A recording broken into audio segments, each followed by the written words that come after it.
All right, let's dive right into a classic financial debate, saving versus investing. Look, we all want absolute financial security, right? But the actual nuts and bolts mechanics of building wealth are often deeply misunderstood. So today, we're breaking down a brilliant narrative from our source material called The Compound Divide. We're going to examine exactly how the capital allocation choices you make today will fundamentally alter your reality a few decades down the road. Think about this for a second. If you meticulously save exactly $100 every single month for 20 years, does that guarantee true financial freedom? Well, to find out, we're going to track two 25-year-old friends over 2 full decades. They have similar jobs, they make similar salaries, but they have very different philosophies about money. We'll track them to see if simply stockpiling cash is actually enough to guarantee the freedom they're both dreaming of. First up, we have Ryan. Now, Ryan is a dedicated saver. He commits to putting exactly $100 every single month into a standard bank savings account. For Ryan, it's all about total peace of mind. He just loves that feeling of security and control. Watching his balance grow steadily month by month gives him a really tangible sense of safety. He never has to worry about the stock market crashing or waking up to find his hard-earned cash missing. Then we have his friend, Alex. Alex fundamentally agrees that saving is important, sure, but he views investing as the real engine for wealth. He also sets aside $100 a month, but he chooses to deploy his capital into a diversified stock market index fund. You see, Alex is perfectly willing to trade just a little bit of that short-term, cozy security for the mathematical potential of massive long-term growth. At the starting line, their financial journeys look remarkably similar. However, Ryan's account grows in a straight, steady, and entirely predictable trajectory. Alex, on the other hand, well, he has to stomach a much bumpier ride. His investments swing up and down. Some months he makes money, and other months he literally loses money. There are definitely times when Alex questions his choice, but he sticks stubbornly to his original plan. Section 1. Year 5. The Power of Compounding. 5 years later, the divergence really begins.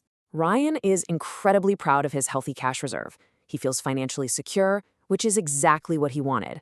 But when Alex checks his investment portfolio, he notices a very different trend unfolding. His account balance is actually growing faster than the total amount he has contributed. The mathematical gap between the two friends is starting to significantly widen. And that right there is the engine of compound growth. It's when your returns begin generating their own returns. It's the mathematical phenomenon Albert Einstein allegedly called the eighth wonder of the world. It's exactly like planting a small tree that produces seeds. Those seeds fall to the ground and grow into entirely new trees, which then produce their own seeds. Every dollar Alex earns through his investments stays in his portfolio and practically becomes a little employee, working around the clock to generate even more dollars. Section 2. Year 10. The Invisible Thief. So by year 10, Ryan realizes something unsettling. While his nominal bank balance is at an all-time high, his actual purchasing power is deteriorating. The culprit? Inflation. It's steadily eroding the real-world value of his cash. Instead of working for him, his stagnant capital is being quietly eaten away by the macroeconomic environment. To really get this, think back to what $100 could buy when Ryan and Alex first started out.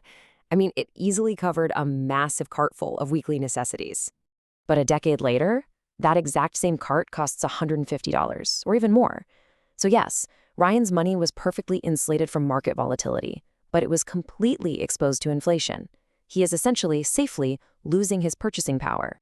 Section 3. The Ultimate Test. Surviving the Crash. Out of nowhere, the broader market takes a devastating nosedive. The news channels are absolutely filled with panic. You've got analysts and experts everywhere forecasting a total economic meltdown. And of course, human nature kicks in. Terrified investors are rushing for the exits, hitting the sell button faster than you can blink, desperate to salvage whatever cash they have left before things get even worse. The fear is highly, highly contagious. Alex opens his investment account and watches his own portfolio plummet. It is a completely gut-wrenching moment. With sweaty palms, he stares at the screen, and he seriously considers liquidating everything, just retreating to the absolute safety of Ryan's strategy. But here is the crucial turning point. Alex anchors himself to his original thesis. He reminds himself that his time horizon isn't days, it's not months, it's decades. So instead of capitulating to the panic, he keeps buying every single month, even during the absolute worst of the downturn. The market hits a terrifying rock bottom at month 1. But by month 6, it begins a slow, stubborn recovery. And by month 12, it's hitting brand new highs. Those shares Alex forced himself to buy at a massive discount during the darkest days of the crash, they eventually become the greatest compounders in his entire portfolio. This pivotal experience teaches Alex a profound lesson. Market volatility is temporary, but long-term growth is permanent if you just stay the course. The most successful investors rarely have the most complex algorithms. Honestly, they often just have the highest tolerance for patience. Section 4, Year 20, The Reunion. 2 decades later, the results really speak for themselves. Ryan's discipline earned him a substantial, respectable baseline of savings. And look, his consistency deserves respect, because without it, financial success is virtually impossible. He successfully protected his money. But Alex built significantly more wealth, not because he was luckier or earned a higher salary, but because he allowed his money to act as his employee, benefiting from 20 years of uninterrupted compounding. The ultimate takeaway from this whole explainer is that saving and investing are absolutely not enemies. They're two halves of a hybrid strategy. Step 1, you absolutely must save for emergencies and short-term liquidity, building up that baseline of safety. But step 2, you must invest for long-term wealth creation to actively outpace inflation.